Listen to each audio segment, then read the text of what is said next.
தூரமா இருந்த ஒரு காட்டுல பல பறவைகள் சந்தோஷமா வாழ்ந்து வந்தாங்க. ஒரு சமயம் திடீர்னு உணவு பற்றாக்குறை ஏற்பட்டுச்சு. பறவைகள் உணவு கிடைக்காம கொஞ்சம் சிரமப்பட்டாங்க. அழுச்சி, நம்ம காட்டுல இப்ப பறவைங்களுக்கான உணவு ரொம்ப குறைஞ்சி போயிடுச்சு. இதே நிலைமை நீடிச்சா நாமளும் நம்ம குழந்தையும் பசியாலேயே செத்து போயிடுவோம். இது நடக்காம இருக்கணும்னா சின்ன சின்ன பறவைகளை எல்லாம் நம்ம காட்டை விட்டே விரட்டி ஆகணும். நானும் அதை தான் யோசிச்சுக்கிட்டு இருக்கேன். இருந்தாலும் சின்ன பறவைகளை எப்படி விரட்டுறது? நாம போக சொன்னா உடனே போயிடுவாங்களா? காட்டை விட்டு போக சொல்லணும். போகலன்னா போக வைக்கணும். வேற எங்கேயாவது போக சொல்லி எல்லா பறவைகள் கிட்டையும் சொல்லுவோம். நாம அவங்கள விட பெரிய பறவைங்க. அதுவும் இல்லாம இந்த காட்டுல ரொம்ப நாளா வாழ்ந்து வர்றவங்க. இதையெல்லாம் தாண்டி நாம ரொம்ப அழகானவங்க. நம்மளோட பேச்சை யாரும் மீற முடியாது. இப்படி சொன்ன கோரிக்காகவும் காலுக்காகத்தை அழைச்சுக்கிட்டு மற்ற பறவைங்களை பார்க்க போச்சு.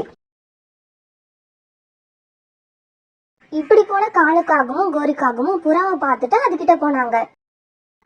புராஜி, விஷயம் என்னன்னா நம்ம காட்டுல கிடைக்கக்கூடிய உணவு எல்லா பறவைகளுக்கும் போதுமானதா இல்ல. இந்த பிரச்சனைக்கு தீர்வுன்னு பார்க்க போனா சின்ன பறவைகளான நீங்க எல்லாம் இந்த காட்டை விட்டுட்டு எங்கேயாவது போயிட்டீங்கன்னா பெரிய பறவைகளான எங்களுக்காவது உணவு பிரச்சனை இல்லாம இருக்கும்.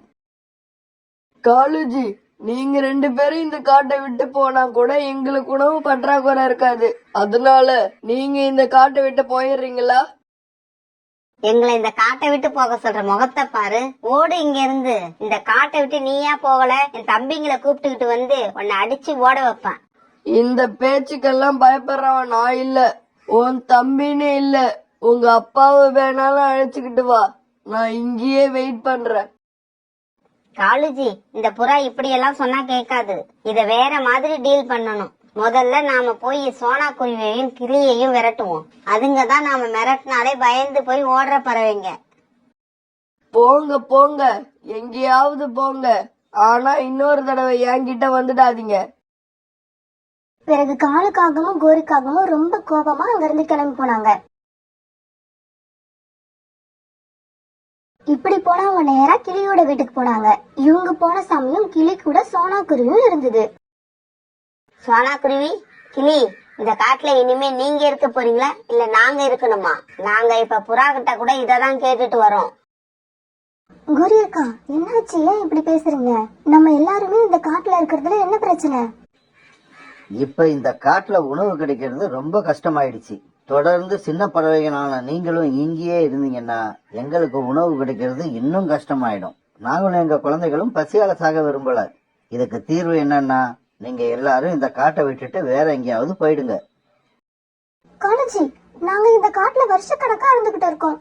இப்ப திடீர்னு இந்த காட்டை விட்டு போக சொன்னா நாங்க எங்க போவோம்? அப்புறம் இந்த வீட்டை விட்டு போக எனக்கு கொஞ்சம் கூட இஷ்டம் இல்ல. காலபையா, கோரி அக்கா, நீங்களே இப்படி பேசினா எப்படி? உணவு கிடைக்காம செத்துருவோன்னு நீங்க சொல்றதெல்லாம் வீண் கற்பனை. அப்படியெல்லாம் நடக்கவே நடக்காது. கடவுள் அவங்கவுங்களுக்கான உணவு கண்டிப்பா தருவோம். என்ன, சில சமயம் இந்த உணவு ஈஸியா கிடைச்சிடும், சில சமயம் கஷ்டப்பட்டாதான் கிடைக்கும். ஆனா கிடைக்காம மட்டும் இருக்காது. சோனா தங்கச்சி, உன்னோட கதையை கேட்க நாங்க இங்க வரல. இப்ப நீங்களா இந்த காட்டை விட்டு போறீங்களா? இல்ல, என்னோட தம்பிங்களை கூப்பிட்டு அடிச்சு விரட்டவா? உங்களுக்கு தம்பிங்க இருந்தா எங்களுக்கு யாரும் இருக்க மாட்டாங்களா? நீங்க இந்த முடிவுக்கு வந்துட்டா நாங்களும் எல்லாத்துக்கும் தயாரா இருக்கோம். அப்படியா? அப்ப தயாரா இருங்க ஓடுறதுக்கு. நாளைக்கு என்னோட தம்பிங்களை அழைச்சுக்கிட்டு வரேன். இப்படி சொல்லிட்டு கோரிக்காகவும் காலுக்காகவும் அவமானத்தோட அங்கிருந்து கிளம்புனாங்க. கோரி, இந்த சோனா குருவி தனியா இருந்த வரைக்கும் நம்ம கிட்ட பயந்துகிட்டு தான் இருந்தது. சொன்ன பேச்ச கேட்டது. இந்த புறாவும் கிளியும் எப்ப வந்தாங்களோ அப்ப இருந்து எல்லாமே தலைகீழா மாறிடுச்சு. மறுபடியும் பழைய நிலைமைய கொண்டு வருவாங்க என்னோட தம்பிங்க. நான் இப்பவே போய் என் தம்பிங்களை பாக்குறேன். இப்படி சொன்ன கோரி தன் தம்பிங்களை பார்க்க பக்கத்து காட்டுக்கு பறந்து போச்சு.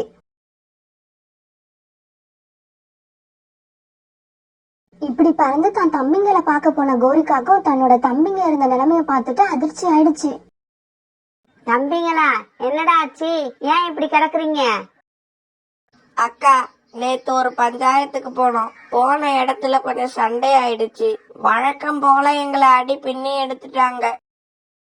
நான் வேற எங்க காட்டுல உங்களை நம்பி ரொம்ப பந்தா பண்ணிட்டேனடா. இப்ப நான் எந்த மூஞ்ச வச்சுக்கிட்டுடா அங்க போவேன்? அக்கா, வந்ததுதான் வந்த. ஒரு 2 நாள் இங்க தங்கி எங்க காயத்துக்கு மருந்து போட்டு கொஞ்சம் வெந்நீர் ஒத்தடம் கொடுத்தீங்கன்னா எங்க உடம்பு வலி எல்லாம் போகும். நான் இப்ப இருக்கிற கோவத்துல அடிச்சேன்னு வச்சுக்கோங்க, உங்க உயிரே போயிடும். இப்படி சொன்ன கோரி ஏமாற்றத்தோட தன்னோட வீட்டுக்கு திரும்பிச்சு.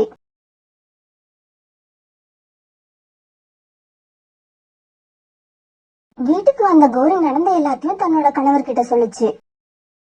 கோரி, நீ எதுக்கும் கவலைப்படாத. உன் தம்பிங்க இல்லைன்னா என்ன, என்னோட மாமா இருக்காரு. இந்த மாதிரி பிரச்சனைக்கு எல்லாம் லட்டு மாதிரி ஐடியா கொடுப்பாரு. இப்படி சொன்ன காலுக்காக தன்னோட மாமாவை பார்க்க பறந்து போச்சு.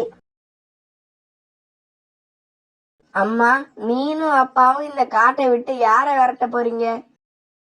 ஜக்கு, நீ வாயை மூடிட்டு தூங்கு, உனக்கு இது தேவையில்லாத விஷயம்.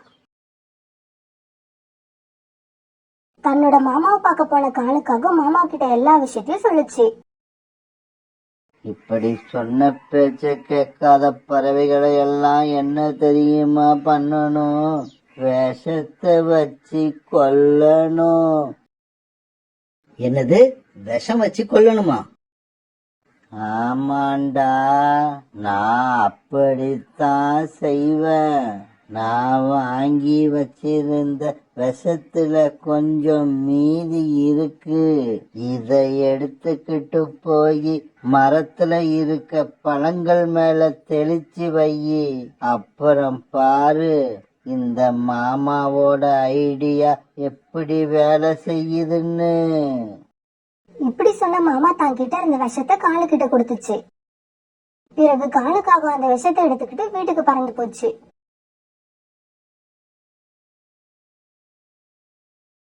அன்னைக்கு ராத்திரி ஆச்சு.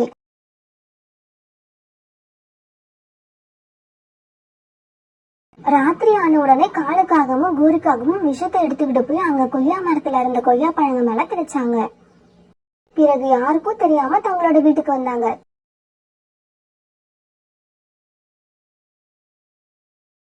இந்த பறவைங்களை உயிரோட விரட்டி விடலாம்னு நினைச்சோம். இப்ப எந்த காட்டை விட்டு போக மாட்டோம்னு சொன்னாங்களோ அதே காட்டுல சாக போறாங்க. மறுநாள் பொழுது விழுந்துச்சு. காலும் கோரியும் மற்ற பறவைங்களை பார்க்க வீட்டுல இருந்து கிளம்புனாங்க. அப்பா, நானும் உங்க கூட வரனே. சரி சரி, கிளம்பு. இப்ப 3 பேரும் வீட்டை விட்டு பறந்து போனாங்க. இங்க பாருங்க, உங்க 3 பேருக்கும் இந்த காட்டை விட்டு போக விருப்பம் இல்லைன்னு எங்களுக்கு நல்லா தெரியும். அதனால நாங்க ஒரு முடிவுக்கு வந்திருக்கோம். என்ன முடிவு சொல்லுங்க, கேப்போம். நம்ம காட்டுல ஒரு கொய்யா மரமும் ஒரு மாமரமும் இருக்கு. கொய்யா மரத்துல நிறைய பழுத்த பழங்களை நேத்து நான் பார்த்தேன். நீங்க 3 பேர் இருக்கிறதால அந்த கொய்யா மரத்தை நீங்க எடுத்துங்க. சின்னதா இருக்க மாமரத்தை நானும் காலும் எடுத்துக்கிறோம். கொய்யா பழத்தை நாங்க சாப்பிட மாட்டோம். மாமரத்துக்கு நீங்க வரக்கூடாது. இந்த முடிவு உங்களுக்கு சரின்னு பட்டா எங்களுக்கும் சரிதான். என்னது, இனிமே நம்ம கொய்யா பழத்தை சாப்பிடக்கூடாதா? சரி சரி, கடைசியா யாருக்கும் தெரியாம ஒரே ஒரு கொய்யா பழத்தை சாப்பிட்டுட்டு வந்துருவோம். இப்படி யோசிச்சு ஜக்கு அம்மா கிட்ட இப்படி சொல்லுச்சு. அம்மா, எனக்கு தாகமா இருக்கு, நான் போய் தண்ணீர் குடிச்சிட்டு வரேன். போ போ, போய் சீக்கிரமா குடிச்சிட்டு வா. அம்மா கிட்ட இப்படி பொய் சொன்ன ஜக்கு நேரா கொய்யா மரத்துக்கு பறந்து போச்சு. கோரி அக்கா, நீங்க சொன்னதை நல்லா ஞாபகம் வச்சுக்கோங்க. நாங்க மாம்பழத்தை சாப்பிட மாட்டோம். அதே மாதிரி நீங்க கொய்யா மரத்துக்கிட்ட வரக்கூடாது. தண்ணீர் குடிக்க போறேன்னு தன்னோட அம்மா கிட்ட பொய் சொல்லிட்டு வந்த ஜக்கு கொய்யா மரத்துல வந்து உட்கார்ந்தது. எனக்கு மாம்பழத்தை விட கொய்யா பழம் தான் ரொம்ப பிடிக்கும். அம்மா இத போய் இனிமே நாங்க சாப்பிட மாட்டோம்னு சொல்லிடுச்சு. அதனால நம்ம இப்பவே யாருக்கும் தெரியாம நிறைய சாப்பிட்டுருவோம். இப்படி நினைச்ச ஜக்கு கொய்யா பழங்களை ஆசை தீர சாப்பிட்டுக்கிட்டு இருந்துச்சு. கோரியும் காலும் விஷத்தை தெளிச்சு வச்ச கொய்யா பழங்களை சாப்பிட்ட ஜக்கு அங்க இருந்து கிளம்ப நினைக்கும் போது மயக்கம் வந்து மரத்து மேலேயே விழுந்து உயிரை விட்டது. அப்ப அங்க வந்த கிளி ஜக்கு மரத்து மேல விழுந்து கிடந்த பார்த்துட்டு அவனை தூக்கிக்கிட்டு காலு கோரி இருக்கிற இடத்துக்கு வந்தது. உங்க பையன் ஜக்கு கொய்யா மரத்து மேல மயங்கி கிடந்தான். அதான் அவனை இங்க தூக்கிக்கிட்டு வந்தேன். கொய்யா பழத்தை தான் சாப்பிட்டு இருப்பான். ஏன் மயங்கி விழுந்தான்னு தெரியல. கிளி இப்படி சொன்ன உடனே காலும் கோரியும் அழ ஆரம்பிச்சாங்க. ஜக்கு, என் ஜக்கு, விஷம் தெளிச்சு வச்ச பழங்களை சாப்பிட்டுட்டு இப்படி அநியாயமா உயிரை விட்டுட்டியே. நாங்க என்ன செய்வோம், என்ன செய்வோம்? ஜக்கு, யார் யாரையோ சாகடிக்கிறதுக்கு விஷத்தை தெளிச்சு வச்ச கொய்யா பழத்தை நீ சாப்பிட்டுட்டு உயிரை விட்டுட்டியே. இதுக்கப்புறம் நான் யாருக்கும் கெட்டது நினைக்க மாட்டேன். நான் யாருக்கும் கெட்டது நினைக்க மாட்டேன். காலும் குருவும் இப்படி சொல்லி அழுததை கேட்ட மற்ற பறவைங்களுக்கு என்ன நடந்ததுன்னு நல்லாவே யோகிக்க முடிஞ்சது. எங்களை கொல்ல நினைச்சு கடைசியா உங்க பையனையே கொன்னுட்டீங்க. நீங்க செஞ்ச தவற நினைச்சு எவ்வளவு அழுதாலும் இறந்து போன உங்க பையன் திரும்ப வரமாட்டான். நீங்க காலம் பூரா உங்க தவற நினைச்சு அழுதுகிட்டே இருக்க வேண்டியதுதான்.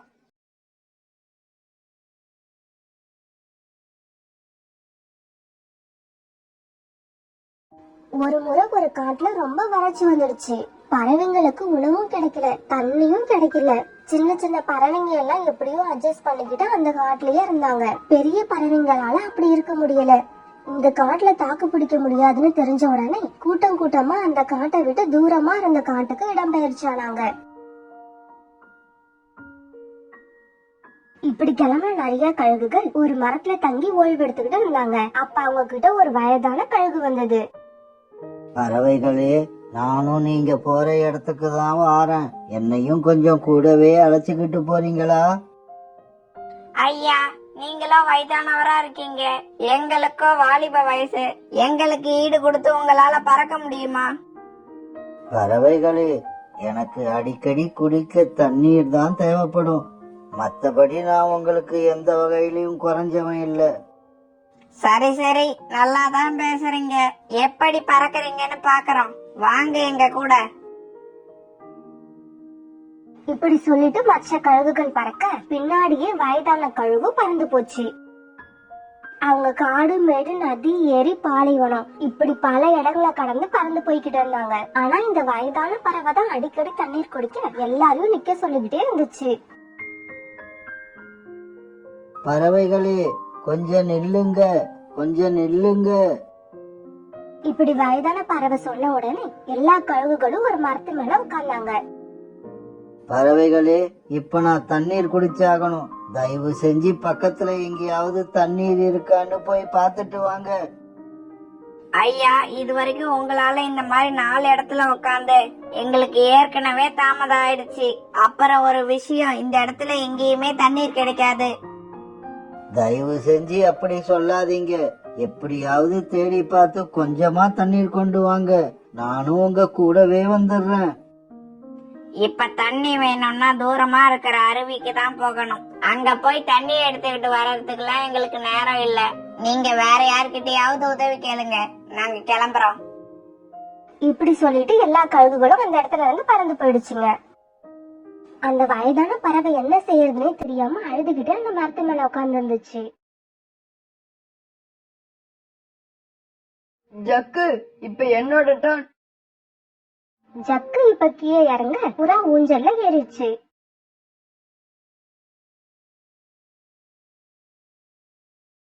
புறா, இப்ப என்னோட டர்ன். அப்ப அங்க வந்த சிச்சு அதையெல்லாம் ரொம்ப ஏக்கத்தோட பார்த்தது. அது இதுவரைக்கும் ஊஞ்சலை பார்த்திருக்கே தவிர அதுல ஏறி விளையாண்டதே இல்ல. ஏன்னா அவங்க குடும்பம் ஊஞ்சல் வாங்குற அளவுக்கு எல்லாம் வசதி இல்ல. ஜக்கு, நான் ஒரு தடவை இந்த ஊஞ்சல்ல ஏறி விளையாடலாமா? எனக்கு ரொம்ப ஆசையா இருக்கு. முடியாது முடியாது, உன்னையெல்லாம் இதுல ஏத்த முடியாது. ஜக்கு ஜக்கு, ப்ளீஸ் ஒரே ஒரு தடவை மட்டும் ஏத்திக்கியா. நான் இது வரைக்கும் ஊஞ்சல்ல ஏறினதே இல்லப்பா, ரொம்ப ஆசையா இருக்கு. இந்த ஊஞ்சலை எங்க அம்மா எனக்கு வாங்கி கொடுக்கும் போது என்ன சொன்னாங்க தெரியுமா? இதுல ஏழை பசங்களை எல்லாம் ஏற விடாத, ஊஞ்சல் அழுக்காயிடும்னு சொன்னாங்க. அதனால உன்னை எல்லாம் இதுல ஏத்தவே முடியாது, போ போ. அப்படியா? சரி சரி, நான் அம்மாட்ட சொல்லி இந்த மாதிரி ஊஞ்சல் ஒண்ணு வாங்குறேன். என்னது, உங்க அம்மா கிட்ட சொல்லி ஊஞ்சல் வாங்க போறியா? உங்க அம்மாவோட வருமானத்தை வச்சு உங்களால வயிறு நிறைய சாப்பிடவே முடியல, இதுல ஊஞ்சல் வாங்க போறானா ஊஞ்சல்? இப்படி சொல்லிட்டு 2 பேரும் குலுங்கி குலுங்கி சிரிச்சாங்க. பிறகு தங்களோட ஊஞ்சல் எடுத்துக்கிட்டு பறந்து போனாங்க.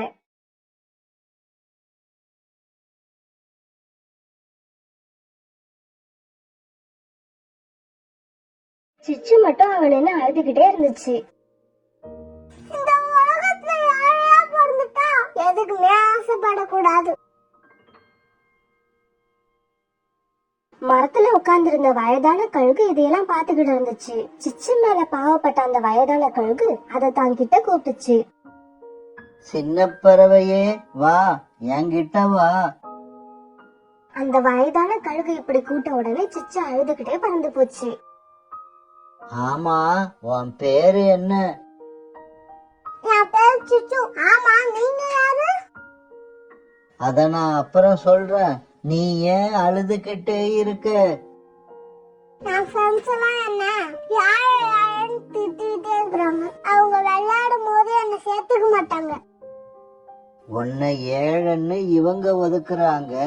நான் வயசானவன்னு என் கூட வந்தவங்க எல்லாம் என்ன தனியா விட்டுட்டு போயிட்டாங்க. அப்படியா? நீங்களும் என்ன போலதானா? ஆமா, நானும் உன்ன மாதிரி தான்.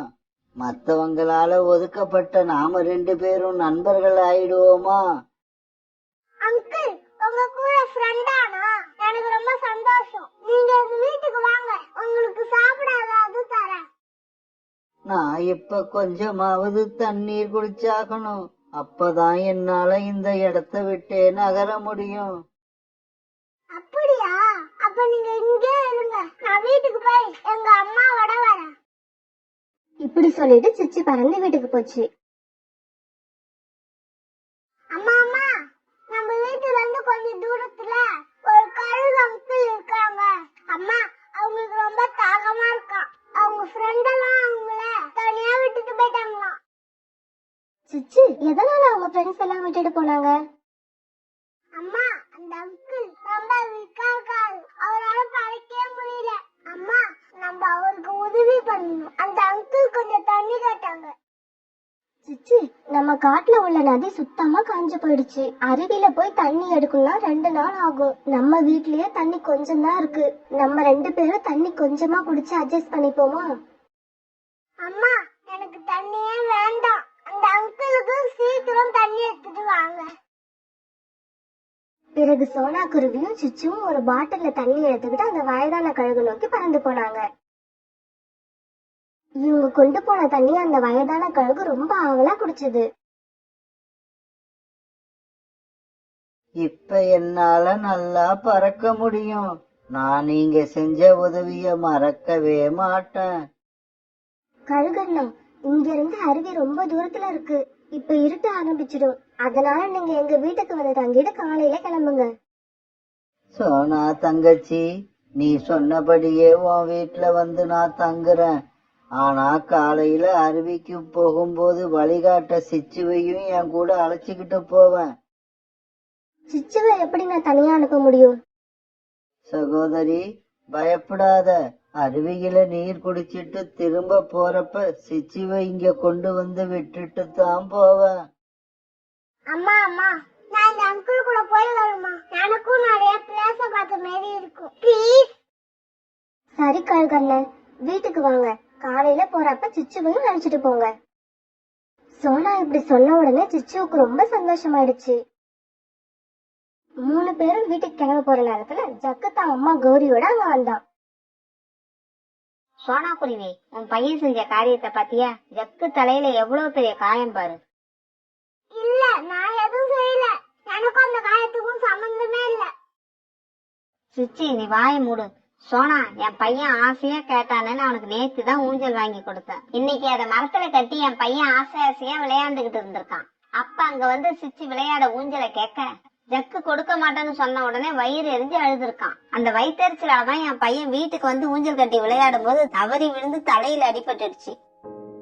ஊஞ்சல்ல இருந்து ஜக்கு கீழே விழுந்தா அதுக்கு நான் என்ன பண்ணுவேன்? சிச்சு, குறுக்க ஏதாவது பேசினா 2 அறை விட்டுருவான், ஜாக்கிரதை. சோனா, உங்ககிட்டதான் எதுக்கும் வழி இல்லையே, எதுக்கு இருக்கிறவங்கள பார்த்து அலையுறீங்க? இனிமே என் பையன் விளையாடுறப்ப சிச்சு அந்த பக்கம் வரவே கூடாது. மீறி வந்தான் அவனை என்ன பண்ணுவேனே தெரியாது. இப்படி சொன்ன கோரிக்காக ஜக்குவை அழைச்சுக்கிட்டு கோபமா பறந்து போச்சு. கோரி பேசினதை கேட்ட சிச்சு வீட்டுக்கு வந்து அழுதுகிட்டே இருந்தான். அம்மா, ஏழையா இருந்தா ஊஞ்சல்ல ஏறி விளையாடதான் முடியாது. மத்தவங்க ஆடுறத பார்க்கவும் கூடாதா? சிச்சு, அழாத செல்லம். இனிமே விளையாட எங்கேயும் வெளியில போகாத. சிச்சு, நீ அழுகிறத நிறுத்து. என்ன கடவுள் தான் உங்ககிட்ட கொண்டாந்து சேர்த்திருக்காரு. எனக்கு நீங்க நீர் கொடுத்து உதவி செஞ்சிருக்கீங்க. பதிலுக்கு நானும் உங்களுக்கு தேவையானதை கொடுப்பேன். நாளைக்கு அருவியில தாகம் தீர நான் தண்ணி குடிச்சதுக்கு அப்புறம் அது கண்டிப்பா நடக்கும். சிச்சு, இன்னைக்கு சீக்கிரமா தூங்கணும். நாளைக்கு கழுகு அங்கிளோட அருவி இருக்கிற இடத்துக்கு போகணும்ல. இப்ப 3 பேரும் படுத்து தூங்கிட்டாங்க. மறுநாள் பொழுது விழுந்துச்சு. இப்ப சோனா உணவு தேட போவும் கழுகும் சிச்சும் அருவியை நோக்கி போகவும் தயாரா இருந்தாங்க. சோனா சகோதரி, நீயும் எங்க கூட வாயேன்.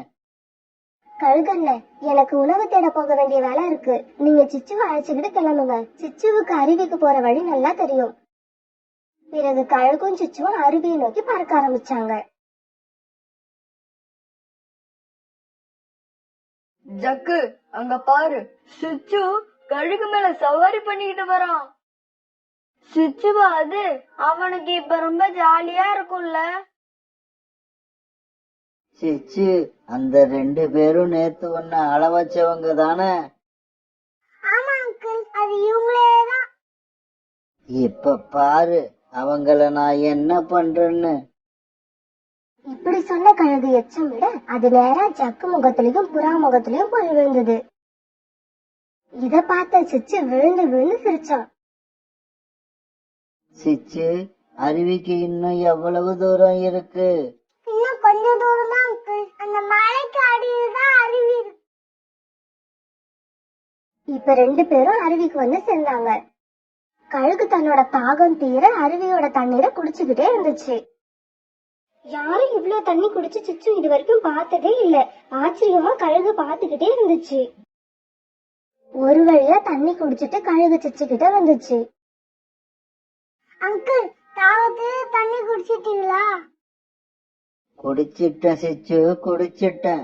இனி 1 வருஷத்துக்கு எனக்கு தண்ணீர் தாகமே எடுக்காது. என்ன அங்கிள் சொல்றீங்க? என்னால நம்பவே முடியலையே.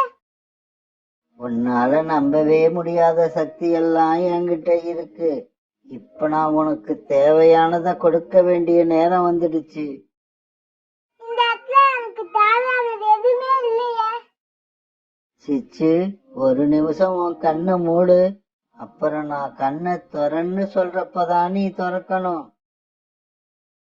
சிச்சுவும் கழுகு சொன்னபடியே கண்ணை மூடலாம். இப்படியே 1 நிமிஷம் போயிருக்கும். சிச்சு, கண்ணை திறந்து பாரு. சிச்சு கண்ணை திறந்தப்ப பெரிய தங்க புதையலே அவனுக்கு எதிர்க்க இருந்தது. தங்கம், வயிறும், ரத்தினம் இப்படி விலை உயர்ந்த பொருட்கள் எல்லாம் சிச்சுவுக்கு முன்னால கொட்டி கிடந்துச்சு. சிச்சு, இதுல இருந்து ஒரு பெட்டியை எடுத்து என் முதுகுல வச்சிட்டு நீயும் உக்காந்து கண்ணை மூடிக்க. கழுகு சொன்னபடியே சிச்சுவும் செஞ்சான்.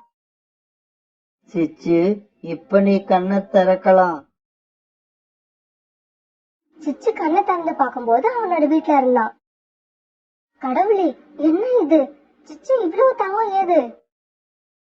நீங்க எனக்கு செஞ்ச உதவிக்கு இது என்னோட நன்றி கடன். சரி சோனா தங்கச்சி, நான் கிளம்புறேன். அங்கிள், நீங்களும் எங்க கூடயே இருங்களா? இல்ல, எனக்கு உதவி செஞ்ச நிறைய பேருக்கு நான் போய் உதவி செய்யணும். சிச்சு, நான் கிளம்புறேன்.